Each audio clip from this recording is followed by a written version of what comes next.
orang yang keluarganya memiliki jampi-jampi turunan, Mas.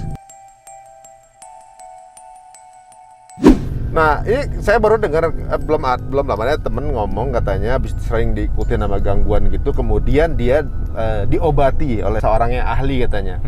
Kemudian saya juga persilahkan nih, kebetulan saya mau ketemu sama Ustadz Muhammad Faizar, mau sekalian nggak nanya gitu. Tapi saya kan baru dibersihin, kan nggak boleh dibersihin orang yang rame-rame yang ngebersihin gitu. Itu ada nggak sih ininya? Tapi banyak juga yang ya seperti itu. Paranormal itu menamakan dirinya Ustadz itu gimana? Nah, ini dia masalahnya. Banyak memang di Indonesia paranormal yang menamakan dirinya Ustadz, karena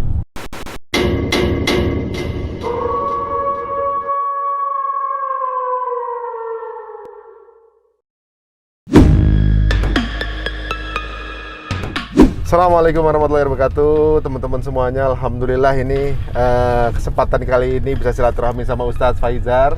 Sama Muhammad Faizar ini jadwalnya ini padat merayap ini. Wah. Waduh, insyaallah. Soalnya di booking sama jin-jin. Waduh, sehat. alhamdulillah, Mas Ari sehat ya? Alhamdulillah, waduh. Sebenarnya banyak yang mau ditanyain. Saya rasa juga teman-teman juga banyak yang kepengen bertanya banyak hal gitu, apalagi mungkin di depan kita sehari-hari ini Ustadz ya. Didatengin lah, macam-macam gitu, ya begitulah. Makanya sebenarnya punya rencana mau bikin live ini sama Ustadz suatu saat nanti mungkin ada. Siap. Bisa ada waktu ya.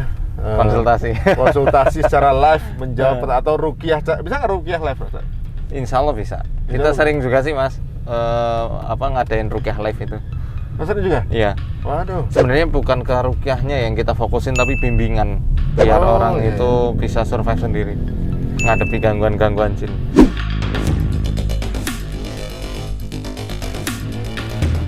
Nah, ini saya baru dengar belum lamanya temen ngomong katanya habis sering diikuti sama gangguan gitu, kemudian dia diobati oleh seorang yang ahli katanya. Kemudian saya juga persilahkan nih, kebetulan saya mau ketemu sama Ustadz Muhammad Faizar, mau sekalian nggak nanya gitu. Tapi saya kan baru dibersihin, kan nggak boleh dibersihin orang yang rame-rame yang ngebersihin gitu. Itu ada nggak sih ininya? Nggak ada sebenarnya dalil seperti itu ya, karena sebenarnya kan kalau ruqyah itu kan esensinya doa sama Allah Ta'ala. Jadi semakin banyak yang mendoakan sebenarnya malah semakin bagus ya, dari kaum muslimin. Saya khawatirnya ketika ada orang yang ngomong seperti itu hanya memonopoli saja, supaya bukan ngobatin tapi bisnisin objek gitu ya. Bisnisin itu seperti itu. Khawatirnya itu seperti itu. Oh ya. Soalnya ada rumusan persyaratan yang sebenarnya itu persyaratan itu nggak ada gitu ya. Iya. Dalam Islam yang namanya ruqyah bisa diruqyah siapa aja begitu ya. Bahkan kita juga bisa ngeruqyah. Bisa diri kita sendiri meruqyah keluarga atau menerapi diri kita sendiri dengan doa dan Al-Qur'an. Itu malah justru lebih afdol daripada minta begitu ya. Tapi bukan berarti minta itu enggak boleh atau diharamkan. Karena selama ini kan banyak tuh Mas yang nanya gimana pandangan Islam tentang ruqyah, karena ada dalil yang melarang ruqyah seperti itu. Memang pertama ruqyah itu dilarang sih Mas. Kenapa tuh? Nah ini ceritanya istri dari Abdullah bin Mas'ud radhiyallahu anhu itu matanya dicolok setan dalam redaksi hadisnya itu. Dicolok setan, dia bengkak dan berair, dan ternyata tanpa sepengetahuan itu beliau sering minta ruqyah dengan ini pendeta-pendeta dari Ahlul Kitab yang tinggal di area Madinah saat itu. Nah ketika diruqyah sama mereka, matanya mereda sakitnya. Nah akhirnya ketahuan suatu ketika sama Ibnu Mas'ud, ditegur jangan lagi minta ruqyah, karena aku pernah mendengar Nabi SAW bersabda, inna ruqa wa tamaima wa tiwalat asyirkun. Yang namanya ruqyah, jampi-jampi gitu ya, tamaim, jimat-jimat yang digantungkan, tiwalah, ilmu pelet, itu syirik. Nah dari ketiga ini, dua tidak ada pengkhususan dalil langsung dari Nabi. Nah ruqyah ini yang dibolehkan, ada pengkhususan dalil. Hadisnya riwayat Imam Muslim dari Auf bin Malik al-Asja'i dan keluarga Amr bin Hazm radhiyallahu anhum ajmain. Nah, ketika itu Auf bin Malik ini orang yang keluarganya memiliki jampi-jampi turunan, Mas. Jadi biasanya ya sampai ke anak cucu gitu. Jadi itu jampi turunan dari masa-masa dulu sebelum Islam. Dan biasa mereka gunakan kalau ada orang yang kena sengatan kalajengking, hewan berbisa. Akhirnya tanya sama Rasul, kunna narqi fil jahiliyah wa kaifa tarahu dzalika ya Rasulullah. Kami di semasa jahiliyah sering meruqyah, gimana pandanganmu terhadap ruqyah yang kami lakukan? Maka kata Nabi, iridu alayya ruqakum. Tampakkan ruqyah yang biasa kalian lakukan, la ba'sa bi ruqa ma lam yakun fi syirk. Tidak mengapa kalian melakukan ruqyah selagi di dalamnya itu tidak ada unsur syirik di dalamnya.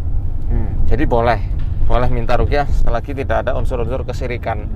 Misalnya ruqyah kok membaca nama-nama selain nama Allah itu tidak boleh, misalnya menyembelih untuk selain Allah, atau misalnya meramal gitu ya. Meramal ini beda sama kita lihat telapak tangan. Kalau itu ada ilmunya. Oh, itu ada? Ya, di pengobatan holistik itu ada. Oh. Ya, misal ini hubungannya ke lambung, ke jantung, kemana itu ada. Itu lebih ke penyakit ya itu ya? Ke penyakit. Tapi yang meramal di sini maksudnya kan meramal masa depan melalui tangan. Nah, itu yang syirik itu, enggak boleh. Oh, jadi banyak yang salah kaprah ya. Banyak kan tuh. Sampai orang misalnya gini, ada yang minta ramal sama kartu tarot gitu. Nah, itu enggak boleh itu. Termasuk ke ranah irofah.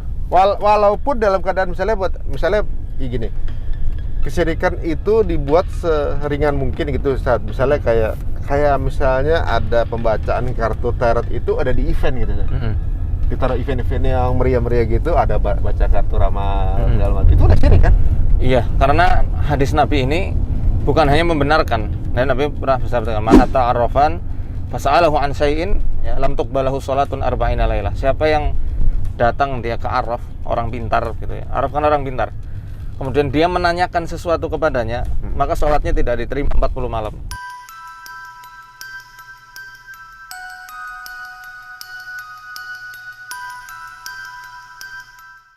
Itu hanya bertanya. Kalau sudah membenarkan, kata Nabi, faqad kafara bima unzila ala Muhammadin sallallahu alaihi wasallam. Dia telah kufur atau ingkar terhadap apa yang diturunkan kepada Nabi Muhammad sallallahu alaihi wasallam. Oh. Iya. Jadi nanya aja, konsultasi aja itu udah. Iya, ancamannya berat. Kecuali kalau dia itu nanya dalam rangka menguji, atau nanya dalam rangka dia itu meluruskan pemahaman yang sudah tersebar luas. Itu boleh itu, Mas. Tapi banyak juga yang ya seperti itu, paranormal tapi menamakan dirinya ustadz itu gimana? Nah, ini dia masalahnya. Banyak memang di Indonesia paranormal yang menamakan dirinya ustadz, karena ini saya sambil dibuka aja ya. Nah, mereka itu apa ya? Mungkin dari dulu stereotip dukun itu kan orang pintar. Oh, ini pakaiannya pakai ikat kepala, terus pakai baju-baju adat begitu ya. Nah, untuk kamuflase di zaman sekarang, ya mereka menggunakan peci, menggunakan baju yang serba Islami, menamakan dirinya ustadz, gus, atau yang lainnya lah. Nah, itu ya, ini lebih berbahaya saya kira daripada dukun santet yang asli. Kalau dukun santet yang asli atau dukun-dukun itu biasanya mereka menyembunyikan identitas, Mas. Malah gitu? Kami pernah menemui dukun yang asli, ini dukun santet betulan. Ada di area pegunungan. Ya kesehariannya jadi petani. Umurnya sudah 70, hampir menginjak 80. Tapi siapa sangka beliau sering dimintai orang itu untuk nyantet, untuk nyihir. Sampai tapi akhirnya kayak orang petani biasa gitu? Petani biasa. Kenapa saya tahu? Karena anaknya yang kena. Anaknya dia? Nah, anak perempuannya itu kena gangguan parah sekali waktu itu. Sampai akhirnya bapaknya minta disuruh tobat. Alhamdulillah mau tobat, udah nggak nyantet lagi. Ya Allah alam ya, semoga sekarang Allah tetapkan hidayahnya untuk beliau. Dan ya sudah beres habis itu.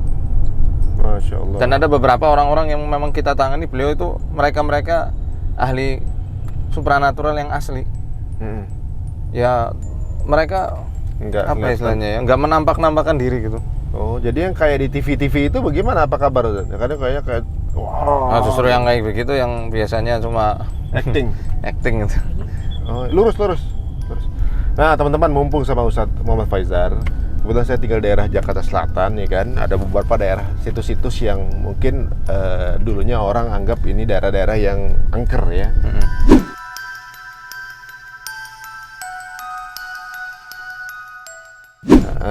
kita akan coba kunjungi daerah situ. Apa cuma mitos? Apa emang? Tapi Ustadz gini, misalnya keberadaan gangguan itu kalau Ustadz bisa ngerasa atau apa Ustadz? Untuk membedakan gitu maksudnya orang-orang yang ada gangguan jin atau enggak? Ada gangguan jin gitu. Pertama kita harus mengumpulkan data dulu Mas. Misalnya apa aja keluhan-keluhannya selama ini, kita lihat dari tangan, dari wajah gitu ya, dari mata dan lidah. Nanti kita kumpulkan, misalnya orang ini kok ada gejala fisik atau psikisnya kena, ya itu juga nanti kita beresi. Tapi nanti kalau misal dari gangguan psikis dan fisiknya kok enggak ada masalah, kok dia ada sakit terus-menerus, nah itu yang biasanya nanti akan kita ruqyah. Adapun dari tangan itu saya diajari oleh syekh saya yang di Mesir, saya Dr. Sa'ad Mahatamdo. Itu memang bisa membedakan mana orang yang rawan sekali dia kena gangguan atau bisa dikatakan ada yang ngikutin ya, dan mana yang memang secara fitrahnya dia itu kuat. Nah, tapi ini mau beliau jadikan buku khusus untuk diajukan untuk profesor beliau. Ya. Gelar ustadziyah lah, ustadz di sana kan ya profesor. Jadi kita nggak diperkenankan untuk menyampaikan dulu sebelum beliau itu nanti menulisnya seperti itu. Udah sah gitu. Jadi ada cara-caranya berdasarkan pertama eksperimen dari para ulama. Kita merujuk ke para ulama ya dalam hal ini yang kompeten dalam bidang ruqyah. Jadi di situ nanti akan kita kumpulkan data, terus kita cocokkan, oh ini kena ganggu, ini tidak, seperti itu. Oh gitu. Dan maksudnya nggak bisa langsung kelihatan ini kena ganggu, ini enggak gitu, nggak bisa. Sebenarnya ya karena jam terbang seorang peruqyah itu, siapapun itu yang membidangi suatu bidang gitu, sering gitu ya. Dia udah sering, pasti akan terasa intuisinya. Tapi yang namanya intuisi sekali lagi harus dikuatkan dengan data-data. Memang kita mungkin ada perasaan, oh ini kok kayaknya orang ada gangguan gitu. Tapi kan kita harus lebih meneliti lagi supaya kita lebih berhati-hati ya, untuk mengambil keputusan, terus arah dan peta pengobatannya nanti kayak bagaimana itu. Jadi harus tetap ada yang namanya tanya jawab sama marki atau pasien yang diruqyah itu. Waduh, ini unik nih, waktu terakhir saya lagi di Ustadz ke rumah tuh bawaannya jadi ngantuk banget itu ya. Ternyata yang nonton juga sama, katanya Pak di part itu ngantuk ya? Pantes, saya kok pas nonton itu part itu kenapa jadi ngantuk gitu ya. Aduh, teman-teman berarti yang ngantuk itu berarti benar ya. Itu efek bacaan Al-Quran ketika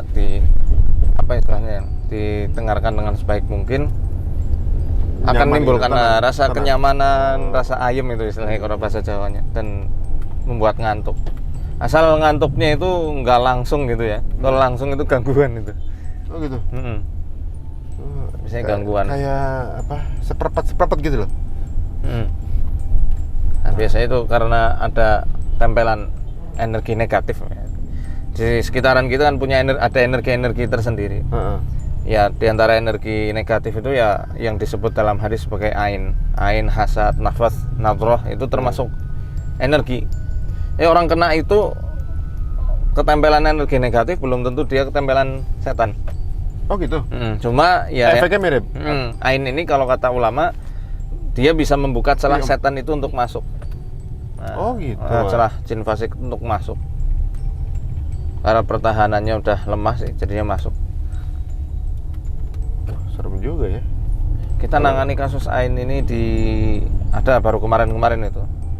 Ain itu kan kalau orang kagum kan, tapi jadi Ain itu orang kagum. Kalau hasad orang yang memang betul-betul pengen menghancurkan dan nggak suka orang itu punya nikmat. Nadroh dari bangsa jin. Nafas itu dari diri sendiri yang kagum. Misalnya yang punya paras rupawan, yang cantik, suka selfie, terlalu mengagumi, narsis ya. Nah, bisa kena ke dirinya. Dan kena gangguan-gangguan seperti itu nggak mesti kena fisik Mas, justru seringnya ke psikis.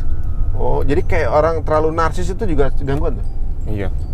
Terlalu narsis gitu, terlalu mencintai diri sendiri gitu, mau dikit-dikit ini kayak cakep banget gitu, pada ngerasanya gitu, sampai akhirnya ada yang rubah, wah ini kurang nih gitu kan.